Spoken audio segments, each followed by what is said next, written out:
Hi, and welcome to the Seamless Blend, digital textile dialogues with Gabby and Jorgen. Our primary purpose is to educate and initiate discussions. The opinions expressed are solely our own and do not constitute professional advice or services. We invite contributions from our audience and maintain an open community on Discord.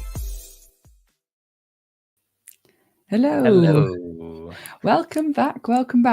We had a slight technical hitch. We were due to be here 10 minutes ago, but the LinkedIn gods and the StreamYard gods were not working with us. But now we're back. We're here. Yes. So welcome to episode 5 of the Seamless Blend, which is called Do You Have a Use Case for That? The question that is essentially always asked of us all day, every day. A little bit of follow on from where we were. So we had episode 4, which was too many software, too little time. And we covered a multitude of different softwares with many different uses in that episode. And in this episode, we want to actually look at use cases that we've experienced and we've worked on. So we might mention those softwares again, but we're going to sort of talk about some tangible experiences that we've had using digital materials with those softwares.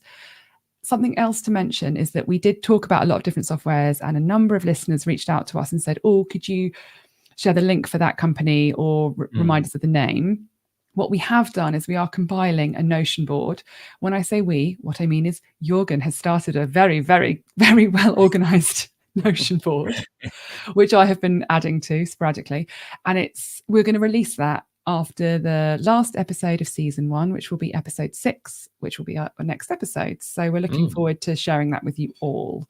So maybe handing over, to you a little bit, Jorgen. Yeah. No, as you said, I think just to comment on the Notion board quickly. If anyone doesn't know what a Notion board is, it's basically just like an open document online that anyone can go into.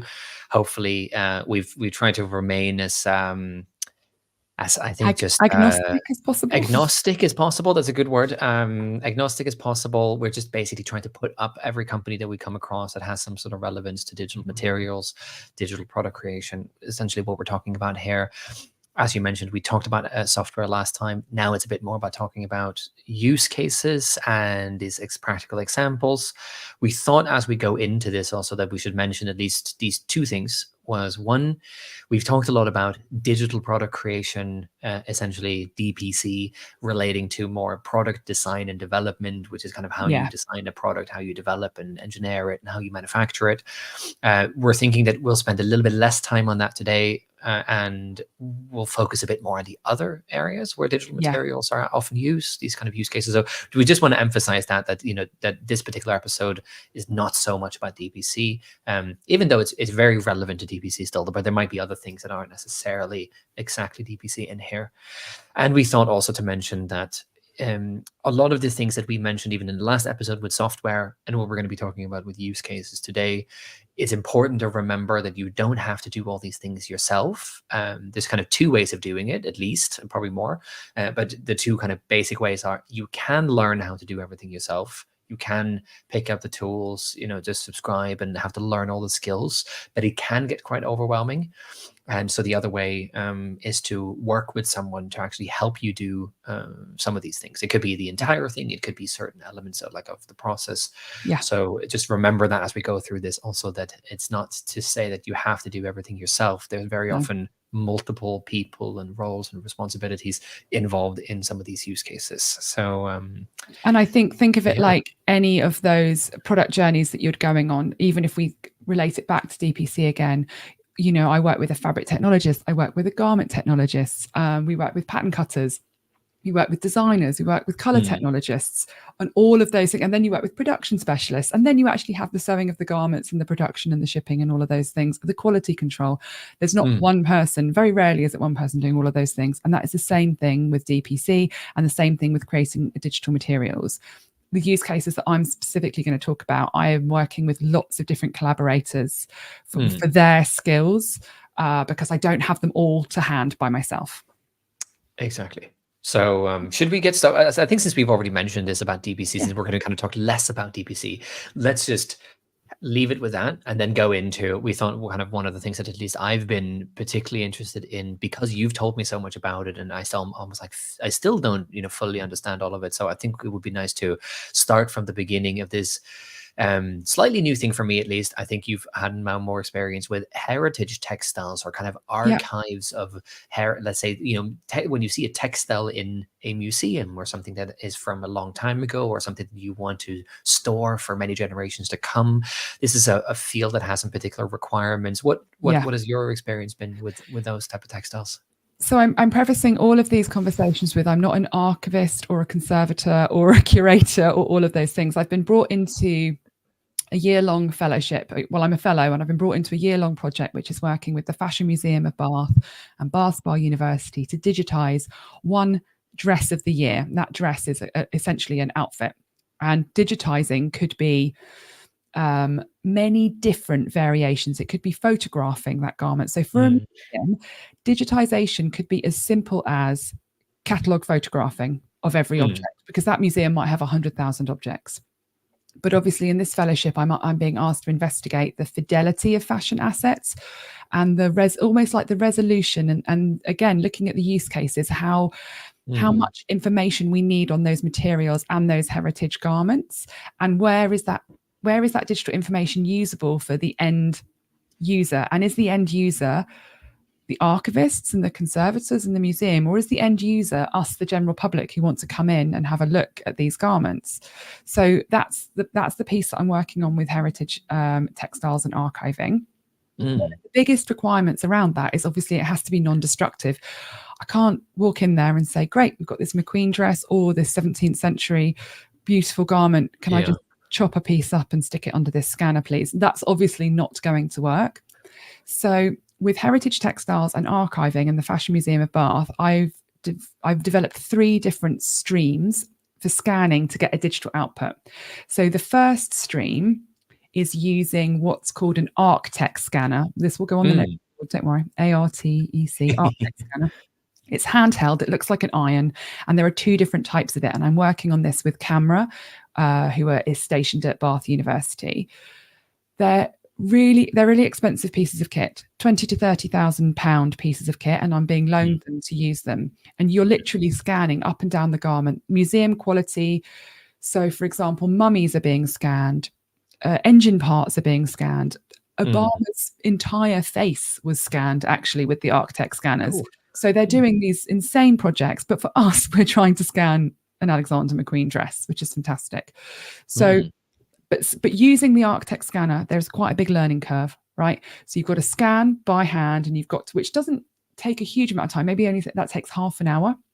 But then those scans get loaded into a piece of software, and you have to learn how to match them all together, getting all of the sort of like triangulation points correct, to then export that into another software to then see this as a digital asset, which could be usable in some form. The benefit of this type of scanning with the ArcTechs is we get absolutely insane fidelity and resolution of the scan. But what you've got is a solid object that's been scanned. You can't then, you can turn it, but you can't then make it move and walk and all of these different things. You're essentially, the dress is mounted on a mannequin, and you are going around scanning it, and you end up with a solid 3D object. So that's it's a bit one. like photogrammetry in a way. Is that right? Almost like in how you're generating a mesh and a texture together. Exactly. So it's almost like a tool that kind of then creates the model, or by mesh then meaning almost like, it's the sculpture, which the shape that the texture is on or in, and then the texture itself, and then you're generating both of these together. So you kind of get a full 3D model. Exactly. And that object can then be placed in a space, a digital space. So, for example, for the Fashion Museum of Bath, they don't have a public home for the next 3 or 4 years until they open in the old post office. So we're talking about scanning the inside of the old post office, which is where their new home will be, and then placing objects inside that space so people can walk through and have a virtual experience of what the museum could look like in the future. So that's one use case with heritage textiles. The second use case, which is a bit more usable for the fashion and supply chain, more understandable maybe for the fashion supply chain, is where we take that garment and we look at it in a flat lay laid out, and we photograph it flat lay. And from that, we build the pattern in Clo. We're going to use Clo. You could use Browseware. So we build the pattern from a photograph, essentially. Then we're digitizing the textile separately. For that, we're using Bandicoot. So because we can put the frames on top of we've had the okay to put the frames on top of the garment. Then we're doing the Bandicoot system, and we're extracting the digital material from that. Then we're compiling them together. And at that point, we can then make the garment move, walk around, do other things, interact with other garments, all of those things. So that's stream 2. But for that, I'm also having to use clothes specialists, pattern specialists. I'm the materials specialist. And then I'm going to use someone who's also a blender specialist, because there's some modeling that needs to be done on a leather piece in the garment. So it's, again, 3 or 4 different specialists coming to make that kind of output. Then the final stream we're doing is using Polycam. So much easier to actually access. So using Polycam on the iPhone, I did a test a few weeks ago. I think it took me 10 minutes to scan the entire garment, and then you've got cleaning time, and then you can export it as a GLTF file format, which is a format that will go into lots of different 3D softwares. And at that point, we can then decide what to do with that 3D object. Again, we can't make that object move. We can put it somewhere, but we can't make it move. But if we want to think about usability and scalability of digitizing 100,000 assets, let's say, and the technical expertise that you need, the way the research is taking me at the moment, it's a case of actually perhaps we work with students, or we work with the general public about digitizing. You come in and digitizing is part of your experience, right? And then you're building that as like a generative experience with the public. So this is an example of how, on my side, within heritage textiles and archiving, digital materials are being used, and scanning techniques which we might use just for materials or for garments are being blended together with a wide range of different skill sets.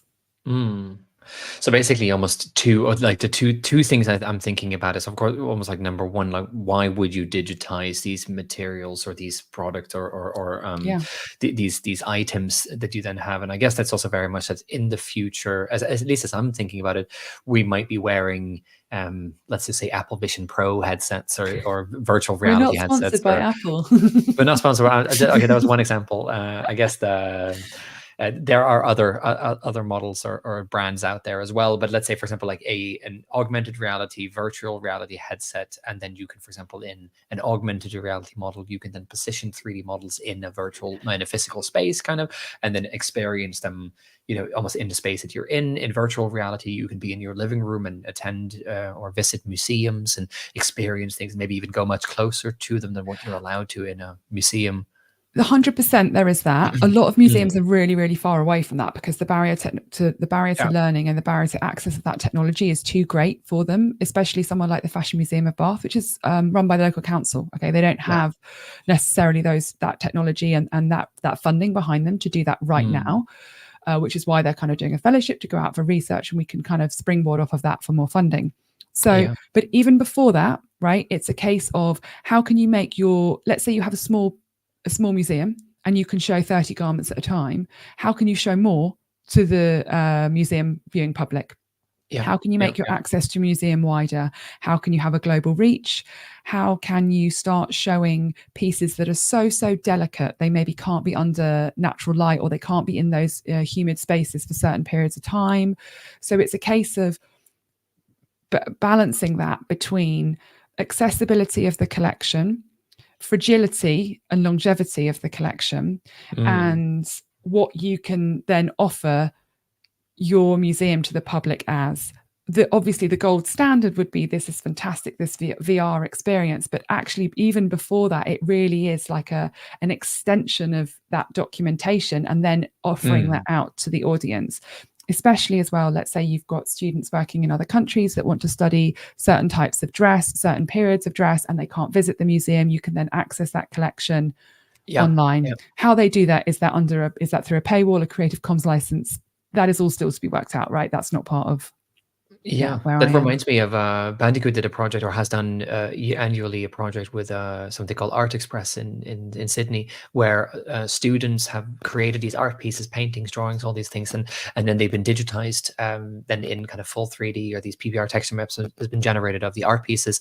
And there was one story there. I remember one year where one of the students were able to actually have his or her grandmother or grandparent actually view the exhibition and see all of these things from their home, because they weren't able to actually visit That's really themselves, cool. and this was a big Yeah. moment kind of for this family. So that was just, I was like a very simple, down-to-earth example of also why this can be quite important. But of course, resources is always something to consider, that is not just necessarily for everyone, or something that everyone can do so easily. And I think just a quick another note on accessibility. We are discussing within this research project as well about narratives and soundscapes, because also if you have vision impairment or low vision, then a visual experience through a screen might not be an optimum experience for you. That's not optimized for your experience with the university, with the institution. So again, we're looking at options around that as well, because suddenly you might find your perceived accessible project actually brings barriers to other people as well. So yeah, it's no, there's considering a lots of lot of things to different think aspects. about. But I guess to summarize, of course, and this is both for heritage textiles and for archiving or for other things, but it sounds almost like from the 2 or 3 different streams that you've tried out, there's these almost like 2 distinctively different methods. Of one is to, like you mentioned, use some sort of photogrammetry, or where you're digitizing the object and a texture and everything in one, and you can do that with different tools, whether you do it with your phone, or a 20,000 pound iron looking handheld scanner, or the other way would be that it's a bit more technical, maybe in a different way. Just is you digitize the patterns, create the garment in the way that you would do with fashion products, for example, in this case in clothes. It's a rebuild. It's a rebuild of the garment, and then you're digitizing the fabric itself, and then you kind of attaching the fabric to the garment, or putting the 2 together. But then you have greater flexibility with the garment. You can maybe animate it, or do other things to it. So there's pros and cons of these different methods. Yeah, exactly. So I think it's super interesting. I hope to talk more about this fellowship, and I will share information as it comes along. Yeah. I'm looking forward to this. Yes, it's super interesting. It really is at the moment. So the next area we're going to look at, which was something that you've had experience of, Jorgen, was around scanning centers and sort of setting up multiple scanning centers, and how that becomes a scalability use case. Yeah. No, I think we talked about this also, of course, because Bureau and a lot of what you do is around, scanning center and scanning for other people. From Bandicoot's point of view, we've had, and I think it's a really interesting use case, because this happens a lot. We mentioned all the way in the beginning that you can either digitize materials to take a specific process in this workflow. You can digitize your materials by yourself, or you can have someone else do it. There's multiple different technologies on the market that you can buy or acquire to digitize your materials, or you can send them, for example, someone like Bureau. We talked about also other cases where Bandicoot has had customers, because it's relatively simple. All you need to get started with Bandicoot is a digital camera and a flash and this frame that you use to that you get from Bandicoot. And then anyone could then, of course, digitize their own materials, but they can also open a service digitization center. And so one example we mentioned was we had a company we work with, not to mention names, but where we worked with them to open up 7 different digitization centers around the world, and thereby shipped these different frames and kind of Bandicoot starter kits around the world to these 7 scanning centers. And then with that, within a very short amount of time, got all 7 up and running. And then they would start to receive fabrics from fabric mills, fashion brands around the world, and then they would then charge a service fee for doing that.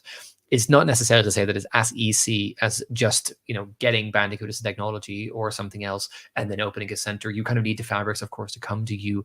There's more to that, and I guess maybe that's also where you can expand more on that, Gabby, from Bureau's point of view.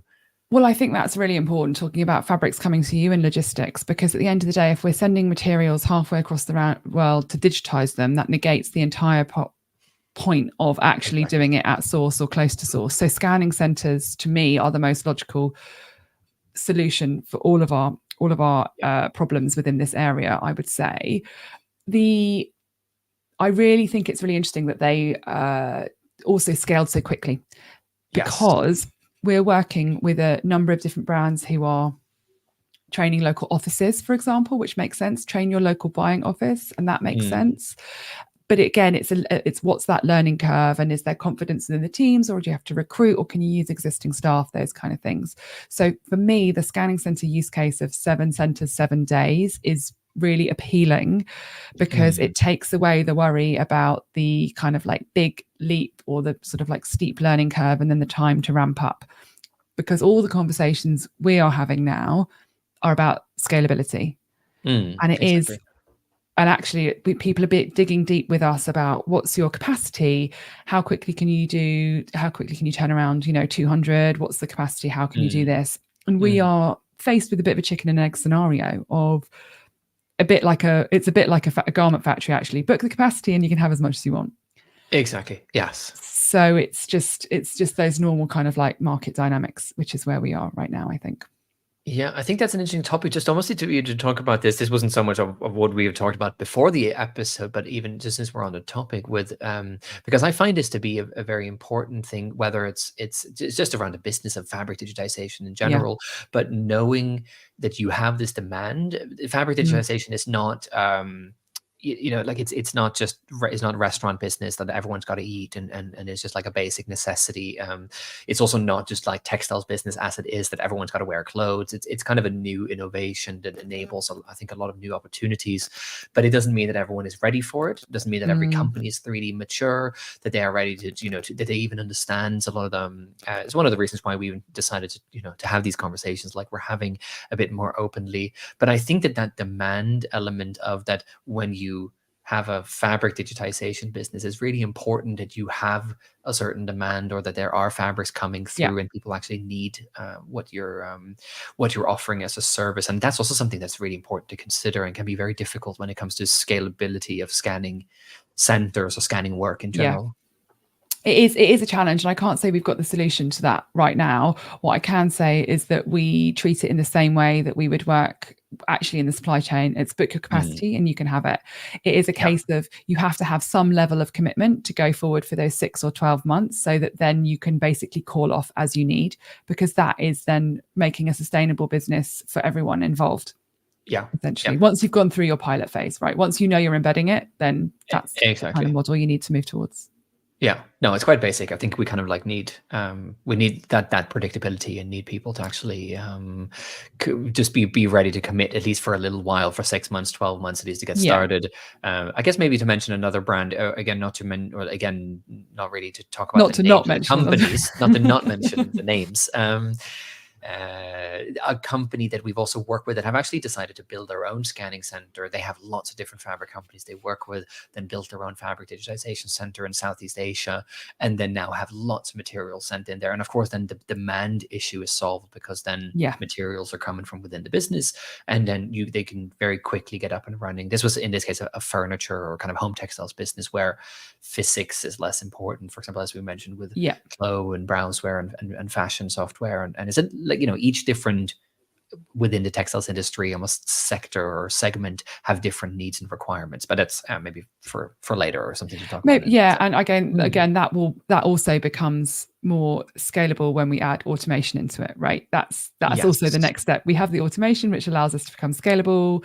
So, I mean, the exact opposite of like automation and scalability is our next topic, which is made to measure and made to order, which is an area that we are working in for material digitization. And it wasn't on our sort of like marketing board of where we knew we were going to be hitting a sweet spot. But essentially we work with a tailor who has beautiful Italian materials, which he has those ready to go, and he has those in America. And for his customers, what he needs to create really fantastic samples to show them before they do their made to measure or made to order. And for us, what we're doing for him is we're digitizing those materials so that he can design in 3D. He can show linings, he can show different cuts, he can show cuff differences, he can show placket differences on his tailoring. And then before he goes into making that sample for the customer, he can kind of give a really, really good digital experience and a digital view of what that tailored garment is going to look like. The customer can then choose to go ahead or not to go ahead, or switch out with different fabrics. And that's giving a really great customer experience for that sort of like made to order, made to measure market. And we hadn't anticipated that actually as a customer base. It's a cool example, I think, in particular with the like it for me it also explains a little bit of the potential that the technology has. Of course, you got made to measure, but you also almost like have this with the technology and made to measure processes like tailoring and these things together. We also have almost like a bit of a new fashion model that you can now offer people, or whether it's tailored or whether it's even still mass produced, but you can offer some sort of personalization to the garment, where people can then, for example, like see how it looks like. They can then choose exactly how they want things and actually see how it's going to turn out. They might be able to make changes that would be almost like hard for someone who's not an expert to imagine, but because you have it in 3D, you can now make these changes. And even an example for myself, when I first came to Hong Kong, classic thing for a lot of people when they come to Hong Kong is, you have a shirt made, or a suit made. I got actually like a suit made, and I got I think it was through some friends in Hong Kong. It took me to this tailor, and then they show you a million samples and all these things, and I had no idea how to imagine how this particular fabric would look like in that particular suit, and whether it would even look good. And I just remember to this day that I ended up choosing the wrong fabric for that suit, and therefore I haven't really liked that suit ever since. And so that's just like, like how much of a how much of an impact it could have on that. I would probably have liked that suit a lot more if I could have seen the material and the suit before they actually went ahead and made it. There's two things there, which is, first of all, to sample a tailored jacket is hugely it's expensive and time consuming. Yes.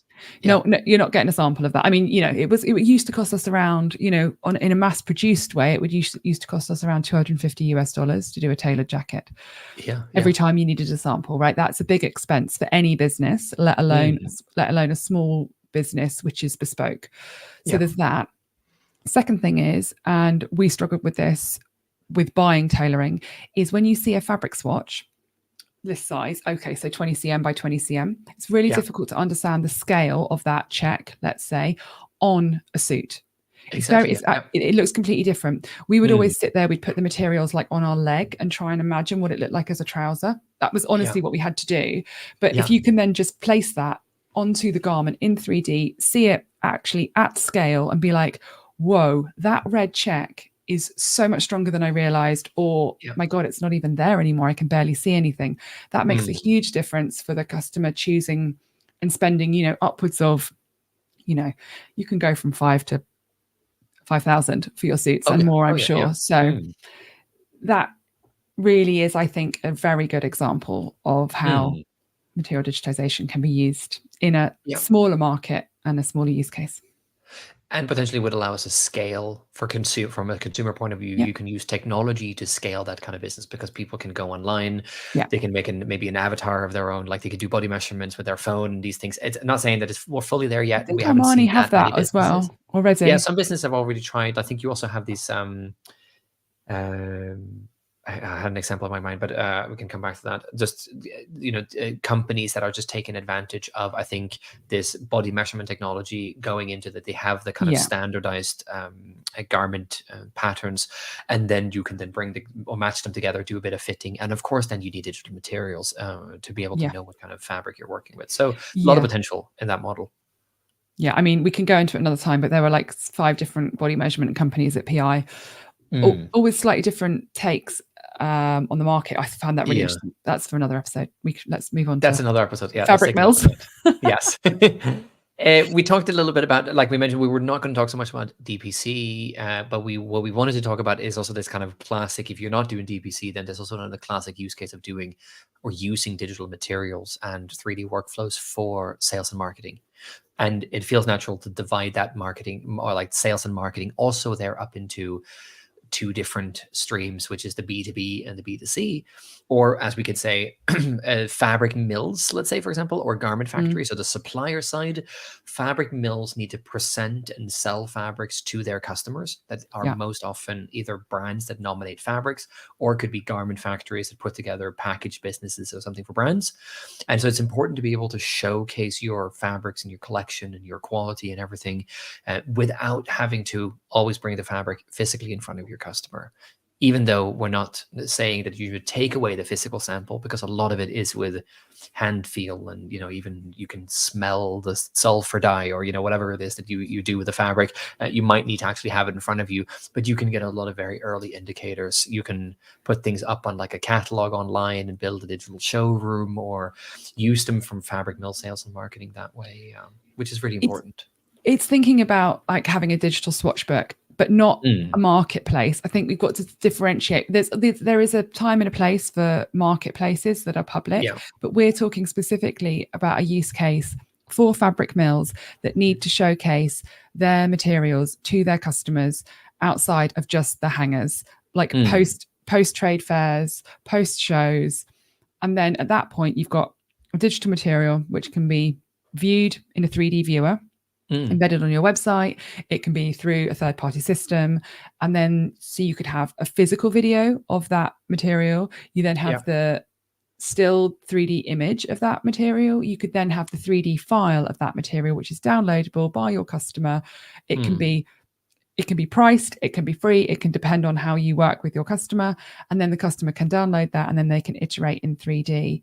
So we're seeing this being used. I mean, even a year and a half ago, I think, when I was at PV talking to mills, really talking to very, very forward-thinking mills, they were like, no, we're not being asked for that. Or can you give an example? Can you show a use case? That has now changed. We have seen mills and also some public-facing material specialists in Europe, I've seen, have also done, Bankmat, I'm thinking of, have done that with their digital materials, for example. So it's slowly seeping out into the market, but you have to be working with those mills that have done this, and then the rest of the mills don't actually know that this is going on, because it's obviously a value add that the mills are doing, so they're not sort of like broadcasting it. But there are a number of mills out there, European mills and Chinese mills, who have done this. It's just, it's not being so broadcast because they're keeping it a little bit under wraps, because they don't want their competitors to know about it. But if there are any mills listening, you should be doing it. No, exactly. It's just even the classic case. Like I remember coming to Shanghai into textile for the first time in 2015, and that was like where a lot of my frustration with the lack of technology in the textiles industry started. And one of the big things was you go from mill to mill, or you go from just vendor to vendor, and everyone that's out there on the floor, and you go in there, and it's almost like the responsibility of remembering which samples you've looked at and what you like and other things. It's kind of completely on you. So everyone go around there with their own, like they go around with their notebooks and take notes, and it's complete chaos, because you start to see all these people in these 3 days, and you're so stuffed, after having been in these big halls. And instead of, for example, a company saying, oh, we just have QR codes on all the materials, and you can just log in or anything, you create a list and then scan the QR code, and then when you leave, then input your email, and then we'll send the automated email to your this is technology that like was easy to build already in the end of the 90s, and then today it's very easy to build. And I think Brew, we mentioned before, is a good example even there, that they have a library of over 10,000 materials online, digital sample ready. You can go to their website, you can find these samples there. They're representing all the fabric or the fabric mills and themselves with this library. Great example, I think, for just online configurators and e-commerce, or like more from a mill or fabric supplier point of view. Well, I think that leads literally perfectly into the idea of internal fabric sourcing, because essentially, if you're working in any of the large retail or home businesses, essentially, you will have a team, either of fabric technologists or product developers or designers or whatever you call them internally, who have been doing fabric sourcing for you. And you most likely have someone who has been there for 8 years, 10 years, and they are the kind of like the knowledge person. That person who is doing that fabric sourcing, they have been pulling in all of those fabrics from across your supply base, bringing them into one singular head office, and then storing them, cataloging them, removing them when they don't need them. What we're seeing now is that head offices are saying, we have these fabric libraries of between 5, 6, 8, 10,000 materials, which is an amazing resource for us. But the problem is, we can't physically look through 10,000 materials. We can't search them. We can't tag them. Are they split by supplier? Are they split by product base? Are they split by sustainability? How are they even being identified? So now brands that we are talking to are saying we need to digitize our internal fabric archives. And that is just logical. It makes sense. And then what you have as a fabric technologist, as the sourcing person, as the designer or the product developer, you then have a visual database to be able to look through, which is searchable and usable, but it's completely specific and bespoke to your company. And if I had that when I was doing product development for 10, 12 years at Dewhurst, I would have been thrilled, absolutely thrilled, because the amount of boxes I had under my desk, I was constantly being told, right, well, you've got to like, clean this up, move all this stuff. So you still have all those hangers. You can have them nicely organized, but you have a searchable, usable database to see all of those materials in. Yeah, it just makes sense. Yeah, but I think even just it's so natural that all these things should already be existing. But just like two simple examples. So, for example, one, if I'm looking for a material in any color, just like it's quite again old technology to be able to sort and filter and look up data fields. And if you just have your data, your fabrics in a database, and then you have the certain what's the composition, the construction, the weight, and so forth. The fact that you can then filter and sort and find keywords and so forth in that database is very basic technology wise. And if you can digitize your materials, structure that database, even use third-party solutions to do so. Or an example, I had a really nice conversation yesterday with a very nice guy where we talked a bit about just even the concept of what if you have a bill of materials for a product, you now as a developer need to have a new material because that material is no longer available or anything like this. This is a little bit of an extension of that example, but still, imagine if you don't have the experience to then find a material that is suitable, then you could leverage technology to find any material that would be a good replacement for that material. Again, with relatively simple technology, like it's not very, very complicated. It's technology that needs to be built and put into place, but it's nothing that the world haven't seen before. So these things kind of should be quite basic. And I think if you want to make it usable for your designers and your product developers and your buyers, who essentially are visual people, then having a search function that has visibility in the visual materials, and then you have a 3D material which you can download. I specifically use, and Bureau specifically uses Bureau for that function, because we have got 4,000 materials in there, which all have associated files that go with them, whether that's the physics testing, whether that's the raw data files, whether that's the ZFab and the U3MA for browseware. We've got one material, and then you've got all of the associated files with it for sort of like, then that's your single source of truth for that material, right? It just then can feed into the different softwares it needs to feed into. So I mean, I'm pretty evangelical about that stuff. Like, but it's kind of like basic and important, but I think it's still a lot of companies are a bit behind on these things, and it's not to say that it's like it shame anyone that's far behind, but it's really beneficial to be a bit up ahead and to have some of these systems in place. And I guess from the brand element, and even like talking about data and where we can go even further, like another use case that we've talked a lot about, I think we both care a lot about and discuss a lot, is this like impact assessment, and what's the use case for digital materials around, let's just also say, the impact assessment, sustainability, ESG related elements of this, whatever you want to call it. There's a big side of this that of material digitization and that can benefit completely from that. Essentially, if we go back to the idea that you've got a data vessel, you've got basically got something that is holding data for you. You've got the visual data of what the material looks like, you've got the physical data of how it moves, and then you've got the master data behind it, which would be your buying and purchasing data for composition, price, usable width, country of origin, supplier, and all of those things. But then you add the other layer of data, which is the impact assessment. So it's your raw material, it's the water usage, it's the chemical usage, and all of those get added in to then wrap it up, that digital material, as a very, very usable, robust file, which travels through your product development process, through into your production process as well, and allows you to then report on your impact, because you will know how many meters of material you have used. Therefore, you will be able to calculate how many liters of water have been used, what the recyclability of that material is, what the reusability is. I mean, I've got the eco design requirements stuck up on my desk here. What's the possibility of remanufacturing, the substances of concern, or like all repair, of that. Everything could be almost like in there. So that is really important. when we talk about digital materials, because essentially if we're talking about impact, we're talking about materials, and we have to have data associated with those physical materials. If you're having data associated with that, is that text-based data which is telling you your impact, or is it visual-based data which is allowing you to also make buying, purchasing and design decisions on it?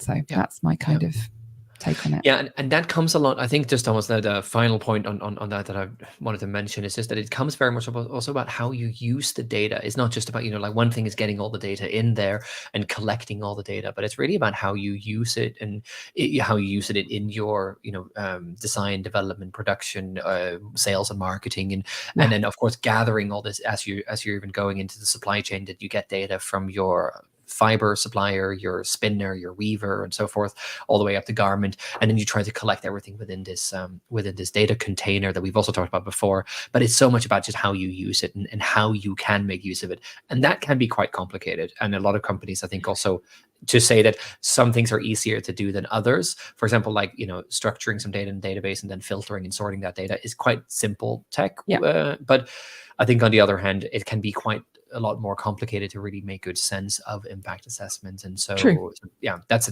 to put it a little higher up on the scale of the kind of advanced I think that's also cases. If you're going fully down into LCAs, but if you just want to even start with raw material usage and fiber breakdown within your material sourcing as a starting point, right? You can that you have on all of your test reports straight out. And I would even say start by gathering the data as much as possible, but of course be mindful of what you gather, and then you can always backtrack, or like if you have the data, you can always understand and analyze and look into it from there. But I think a lot of the issue is in many cases that just the data isn't even there, or the questions aren't even being asked about where the fiber comes from and where the cotton was grown and so forth, or like that you might not be able to get the answers. So we could talk about, I think, much more. We had a little list that we made, I think, around, we could talk a lot about gaming and metaverse. We could talk about like texture marketplaces has been an important one, where of course you can then go online, find textures,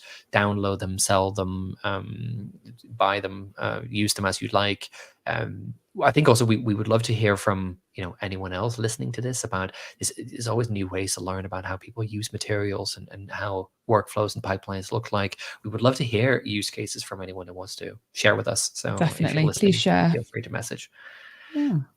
And some people might be in different roles. We also thought a little bit almost like, how do you even get into this? What kind of roles are people in? What are the titles or responsibilities? And maybe we can almost wrap up the episode a little bit with just focusing on that. How would you list out, or do you have some good examples of people in product design and development, for example, or with essentially the people that we work with are kind of in two strands. You've got the strand of companies that have decided to make almost a digital creation team, a DPC team, a 3D team. And then you've got the strand of companies that have said, you know what, you guys are the product developers, buyers and designers, and you're going to be the users. So you need to work on this digital product creation and digital materials stream. So if we look at the first stream, which is where people have got dedicated teams, we are working with people like digital project managers, 3D leads, innovation leads, digital product creation managers. For example, those are the people who we're talking to, because we're obviously in a slightly higher level coming in, because we're being pulled in as a sort of like a nominated service supplier outside of the business, right? That's where we're sort of working with people. Then if we look at the companies that are saying, you know what, we've got garment technologists, we've got product developers, we've got pattern cutters in-house. What we'd like to do is for them to understand the 3D landscape, choose the tools that work best to solve their problems, you R&D them, and then once you come back with your reports, we will then decide on which direction we're going forward. And in that case, we're working with garment technologists who are looking at 3D fit, for example. Then they automatically start looking sideways to digital materials. We're working with pattern cutters and garment technologists who are trying to solve sampling issues, for example, whereas they used to sample in the UK, they moved offshore, now they want to sample back in the UK so they can have quick turnarounds and quick iterations. So those are the kind of those are the kind of people we're working with.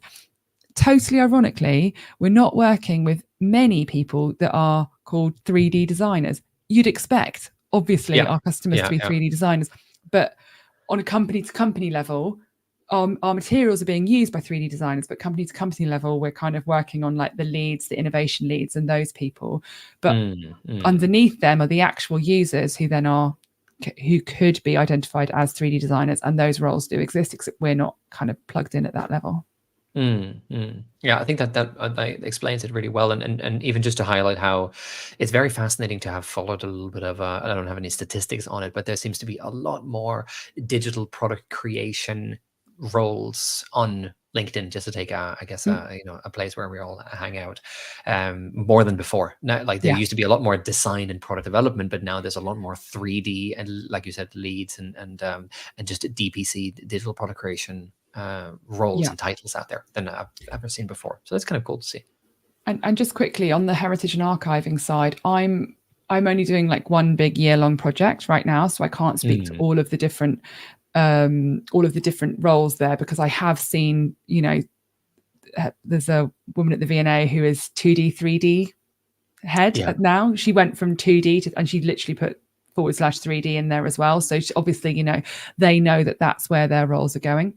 But I'm working, for example, with documentation managers and archivists whose roles are to think about the forward longevity of the collection digitally as well as physically. So no, it's a very interesting field. I think the archiving, I guess, to mention the last, like we talked about in the use cases also with the fabric mills or garment factories, or I think in most cases the roles that you might find is relevant to in the supply chain or the supplier side are sales and marketing roles, almost like surprisingly. It's not so much the actual, it's not like the development people or the design people, because they're more kind of like then designing and developing fabrics. And then it's only once those fabrics are actually designed and developed and the collections are ready, then it's more for the marketing team. A lot of fabric mills they tend to mix together often what is marketing and what is sales. So it seems to be kind of sales and marketing in one batch, that actually often, if there's a bit of kind of digital marketing and something a bit more advanced, then it's most of the time handled by sales/marketing or sales or marketing at the fabric mill and garment factory level. Because it's a value-added service, and and it's being delivered to the customer in that way. Yeah, exactly. And even just on retail side, I'm just thinking like I've been encountered even so, like not so much any longer now, but there's been a lot of sustainability people that have also been kind of sustainability titles and roles that I've also engaged with, because these digital technologies they're having an impact on sustainability, just to talk very high level, and therefore also sustainability sometimes even goes in under the brand's marketing, or it can even go under the brand's finance. I've seen in multiple different kind of ways of positioning sustainability. They put it in many different units, right? Like, where's it going to go?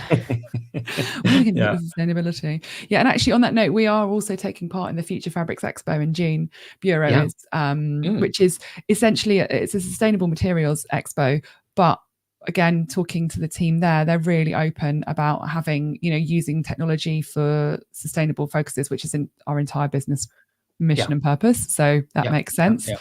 But it's kind of just opening up in that area, because the conversations have been slightly siloed between sustainability and digital, because they've been in parallel, not working together, which is now changing, we believe, which is really good. Yeah. We're a little over time, I guess, in terms of what we're trying to accomplish in timeline, but we thought it could be nice to include a little bit of, like we talked about this before, so maybe we can also, quickly run through, but the skill sets that could be good to have. We talked about use cases and kind of more like job titles and things you can look out for on the internet.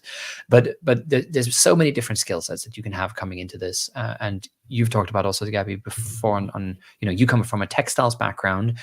I don't come from a textiles background. I kind of stumbled into the textiles world, but I came from a technology background. How would you almost like, if you could roughly quickly summarize the skill sets that might come in handy or could be good to, bring together to position yourself nicely? It's super interesting, because I was actually on a graduate talk like 2 hours before this, and I was kind of asked a really similar question.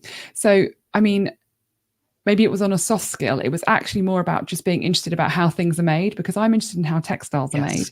I'm interested that literally something from a field turns into a yarn, obviously not just magically, but becomes a yarn that becomes dyed, it becomes woven, that becomes a material, that becomes a garment. I'm inherently interested in how things are made. I am also interested in how pixels become things. I think that's just completely connected. So I have an inherent interest in that, which means I want to understand how things are made, which means I want to pull them apart which means I'm interested in how to build it back up together.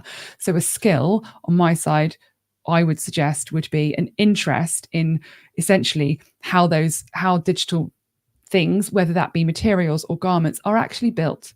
Because once you dig into it and you find all of those kind of like little hacks, little ways of doing things, ways of making things easier, how you can sort of like make your job easier or make your day easier by using these different technologies, the skill is kind of like using technology to your advantage and complementing those things, as opposed to being like a specialist in one software. For me, I would say, even though I started out actually working for 4 years for a software company, but that gave me that real interest and insight into essentially how you can use technology to make things better.